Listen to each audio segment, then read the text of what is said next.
हाय बच्चों, मैं Vivian sir और उसी टॉपिक में बेटा बात करेंगे चैप्टर 4 में।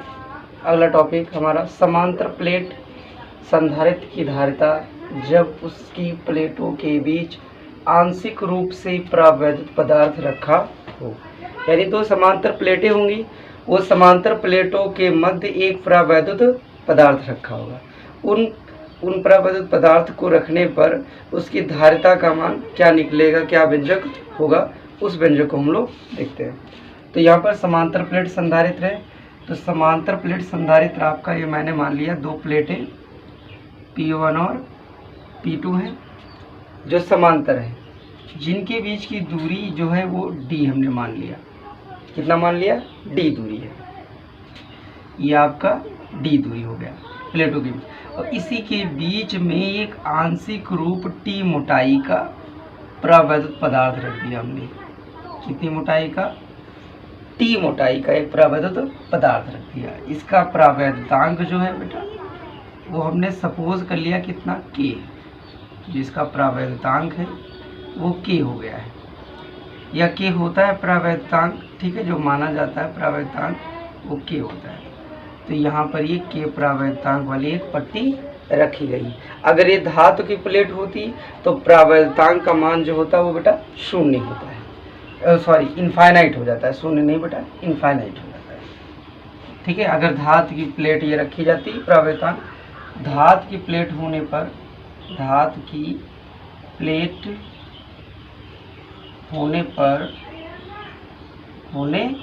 पर K का मान इनफाइनाइट हो जाएगा, ठीक है। K का मान कितना होगा? इनफाइनाइट हो जाएगा, ध्यान रखेंगे इस चीज़ को। तो अगर हम यहाँ पर पूछे ये वाली जो वायु वाली दूरी है, ये दूरी कितनी हो जाएगी, तो क्या करें, पूरी दूरी D है और D में से ये T वाला हटा दें तो वायु में दूरी निकल आएगी। तो वायु में दूरी D माइनस T ये आपका निकल के आ जाएगा। वायु में जो दूरी होगी वो बेटा हो जाएगी D माइनस T। अब D माइनस T ये दूरी निकल गई और इसकी दूरी तो आपका T है ही है। तो अब हम चाहते हैं इसको लिखना कैसे? माना दो समांतर प्लेटें P1 व P2 हैं। माना दो समांतर प्लेटें P1 व P2 हैं, जिनकी बीच की दूरी D है। अब इसके बीच में या इन प्लेटों के मध्य एक T मोटाई का K परावैद्युतांक वाली पट्टी को रखा गया है। अब जब ये रखा गया है तो इस पर हमें पता करना है कुल धारिता का मान कितना होगा। तो सबसे पहले क्या करेंगे बेटा, इन प्लेटों के बीच वायु में वैद्युत क्षेत्र की तीव्रता, क्योंकि प्लेट है ना तो प्लेटों पर वैद्युत क्षेत्र की तीव्रता तो होती है, अंदर ही होगी और दोनों की ओर सेम होगी। दोनों की वैद्युत क्षेत्र की तीव्रता निकालेंगे। तो पहले वाले हमने वायु में वैद्युत क्षेत्र की तीव्रता निकाले थे।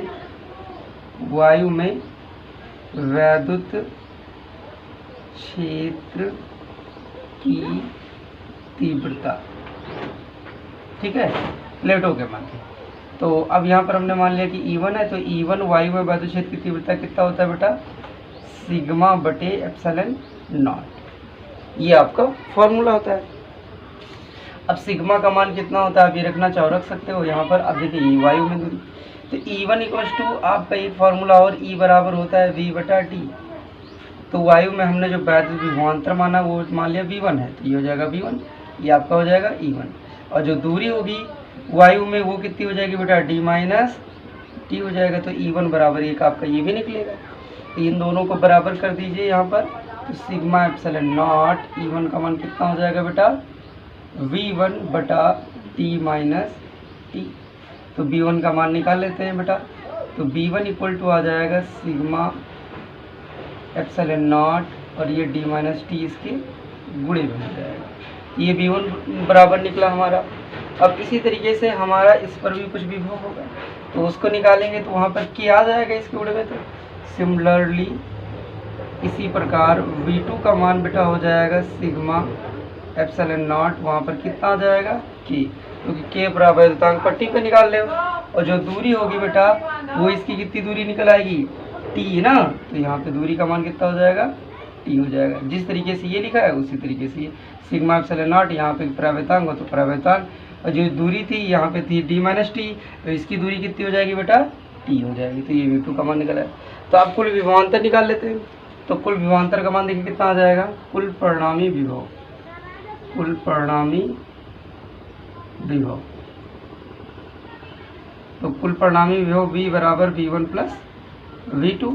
तो V1 प्लस V2 यानी V1 का मान कितना आपका sigma epsilon not D minus T plus V2 का मान कितना हो जाएगा सिग्मा बटा सिग्मा एप्सिलॉन नॉट के टी। ये आपका हो गया। इन दोनों में आपका कॉमन हो जाएगा कुछ बेटा। तो कॉमन देखिए क्या है, सिग्मा एप्सिलॉन नॉट दोनों में क्या है, कॉमन है। तो कॉमन निकाल लेंगे तो हमारे पास देखिए कितना बचेगा बेटा, कॉमन निकालने के बाद में, तो कॉमन निकालने के बाद में बचेगा बेटा सिग्मा एप्सिलॉन नॉट, यहाँ से बचेगा बेटा डी माइनस टी और प्लस का टी बटा टी, ये आपका इतना बच जाएगा। तो ये आ जाएगा कुल विभव। तो कुल विभव आ गया। अब कुल विभव, अब हमें क्या ज्ञात करना है, धारिता। तो अब क्या करते हैं, देखिए सबसे पहले किया गया है बेटा, जब टी मोटाई का परावैद्युत पट्टी रखोगे तो प्लेटों के बीच की यानी वायु में तीव्रता और परावैद्युत पे तीव्रता, तो वायु में तीव्रता हमारी इतनी होगी और परावैद्युत पट्टी पे जो तीव्रता होगी बेटा वो E2 बराबर लिख देंगे कितना बेटा है, सिग्मा एप्सिलॉन नॉट के लिख देंगे। तो वो आपका इसमें परावैद्युता का आ जाएगा, बाकी आपका वही रहेगा। ये दोनों वैद्युत क्षेत्र की तीव्रता, क्योंकि हम जानते हैं E बराबर V बटा डी होता है, तो E1 बराबर हमारे पास V1 बटा डी माइनस टी, और यहाँ पर E2 बराबर जो होगा V बटा कितना हो जाएगा, टी हो जाएगा, सिर्फ कितना हो जाएगा V बटा टी। तो वही आपका टी इधर बुढ़े में आ जाएगा। जिस तरीके से इसको किया उसी तरीके से इसको आप कर सकते हैं। कुल परिणामी विभव निकाल लेंगे आप, इस तरीके से परिणामी विभव हमारा निकल आएगा। विभव निकलने के बाद आप परिणामी, अब तीव्रता निकालनी है, वो धारिता निकालनी है, तो क्या लगाएंगे, धारिता की परिभाषा से। तो धारिता की परिभाषा से करेंगे बेटा, तो यहाँ पे देखिए क्या हो जाएगा, धारिता की परिभाषा से,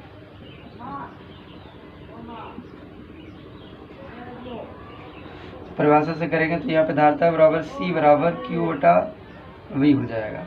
तो यहाँ पर इसको आप समीकरण 1 कर दीजिए, तो समीकरण 1 का मान समीकरण 2 में रखने पर ये आपकी समीकरण 2 हो गई, समीकरण 1 हो गई। तो यहाँ पर V का मान रख देंगे, तो V का मान रखने पर तो रखेंगे तो यहाँ पे देखिए कितना बन जाएगा बेटा, C बराबर Q बटा V। ठीक है, तो V का मान यहाँ पे रख देंगे तो बेटा sigma epsilon not D minus T plus T बटा के, ये आपका फॉर्मूला हो जाएगा C बराबर। अब यहाँ पे थोड़ा सा सिग्मा का मान रखना चाहते हैं तो रख सकते हैं। तो सिग्मा इक्वल टू होता है बेटा हमारे पास, सिग्मा बराबर होता है, चूँकि सिग्मा बराबर होता है Q बटा A। ठीक है, ये होता है छोटा सिग्मा, तो छोटा सिग्मा बराबर Q बटा A होता है। तो यहाँ पर आप Q बटा A रख देंगे तो देखिए कितना बन जाएगा हमारे पास। ठीक है, आप इधर वाला नोट कर लेंगे, तो ये वाला मैं बता रहा हूँ, इधर तरफ इसको मैं मिटा के बता रहा हूँ कितना आपका व्यंजक बन जाएगा। तो इसको हम यहाँ पर रफ करते हैं, प्रश्न को रफ कर दे रहे हैं। ठीक है, इतना तो आपका देखिए कितना बन जाएगा बेटा, तो C बराबर Q, सिग्मा की जगह पे Q बटा A रख देंगे बेटा, सिग्मा की जगह पे Q बटा A, तो यहाँ पे हो जाएगा Q बटा A, और अपॉन में एप्सिलॉन नॉट है ये, तो एप्सिलॉन नॉट, और यहाँ पर कितना हो जाएगा बेटा, एप्सिलॉन नॉट, और यहाँ पर ब्रैकेट में D minus T plus T बटा के आपका बन जाएगा।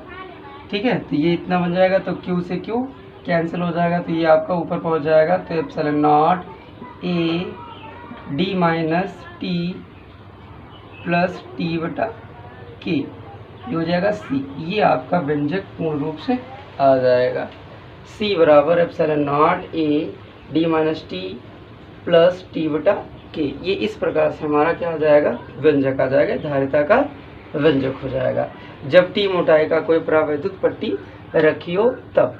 ठीक है, और इसकी अब देखेंगे बेटा विशेष स्थितियाँ। तो विशेष स्थितियाँ क्या होती हैं, उसी की आगे बेटा बात करेंगे। विशेष स्थितियाँ कि विशेष स्थितियाँ क्या होंगी इसकी।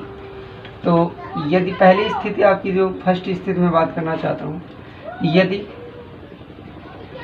टी बराबर आपका बेटा डी हो जाए, यानी जो टी मोटाई है वो डी की क्या हो जाए, बराबर हो जाए।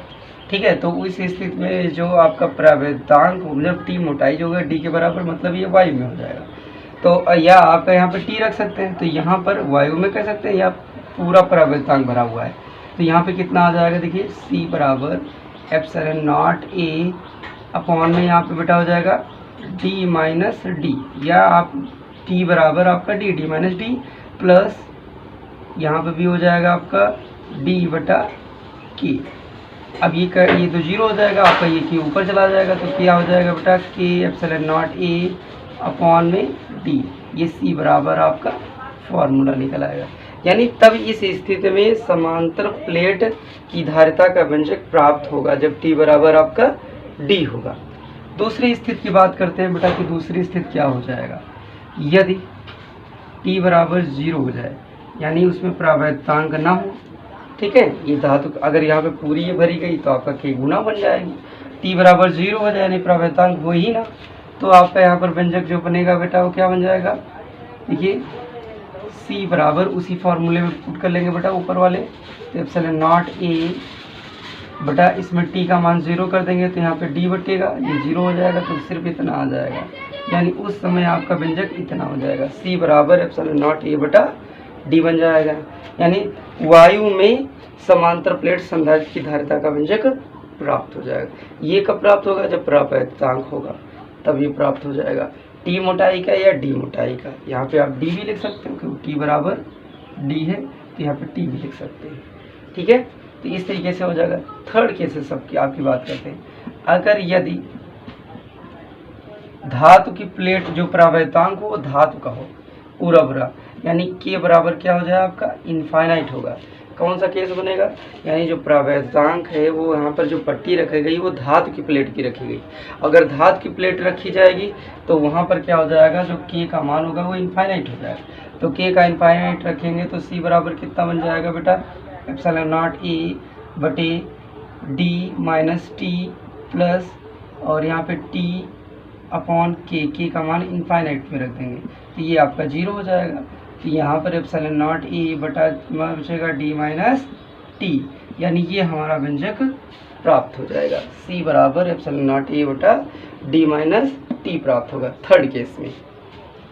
फोर्थ केसेस, अगर टी की जगह पे हम प्रवेदित पट्टी रखें, मान लीजिए T1 मोटाई की प्रवेदित पट्टी है, T2 मोटाई की प्रवेदित पट्टी है, T3 मोटाई की है, Tn तक है इसी प्रकार। इसका प्रवेदांक हमने K1 मान लिया, इसका K2 मान ले, इसका K3 डैश Kn मान लेते हैं लास्ट में। तो यहाँ पर क्या हो जाएगा, यानी K की जगह पर आपका ये सब हो जाएंगे, T की जगह पे ये सब हो जाएंगे। तो जो सूत्र बनेगा C बराबर वहाँ पर क्या हो जाएगा बेटा, एप्सिलॉन नॉट ए अपॉन में डी की जगह पे तो डी रहेगा, लेकिन टी की जगह पे आपका व्यंजक बन जाएगा बेटा, टी की जगह पे आपका हो जाएगा T1 plus T2 plus T3 plus data dash Tn तक हो जाएगा, ये आपका व्यंजक हो जाएगा। प्लस फिर उसी प्रकार यहाँ पे हो जाएगा बेटा T1 बटा K1 प्लस T2 बटा K2 T3 बटा K3 plus and so on. इस तरीके से ये व्यंजक बनेगा आपका। तो यहाँ पर जो धारिता का मान आएगा C बराबर epsilon not A D minus T1 plus T2 plus T3 Tn तक जाएगा, प्लस T1 बटे K1 T2 बटा K2 और यहाँ पे T3 बटा K3 डैश इस तरीके से चलता चला जाएगा। कहाँ तक जाएगा, Tn बटा Kn तक आपका जाएगा, Kn तक। ठीक है, तो इस प्रकार से इसकी विशेष स्थितियाँ हो जाएंगी। ठीक है, आई होप आपको समझ में आया होगा।